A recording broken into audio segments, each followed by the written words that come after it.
Let's learn more about the different sidewall cutters and show you exactly what needs to be removed.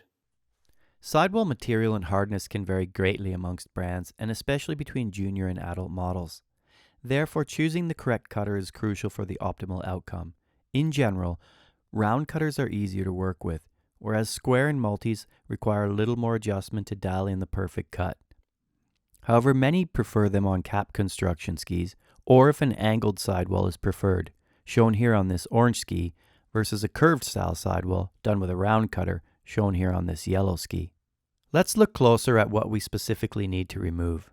To help you understand, run your fingernail along this groove until it ends, right here where your finger slips off the sidewall. Now make a mark with your Sharpie, then another mark 1 centimeter back from this. Do this on the other end of the ski as well. Now place the sidewall remover on this second mark. This is your starting point. Just to clarify, here's where the sidewall step starts and this is where it ends.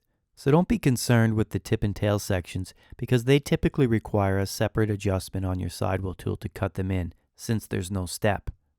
More importantly, we feel these sections are blended in much better when done with your top sheet remover. This can be done either before or after, but we recommend to do your top sheet profiling first.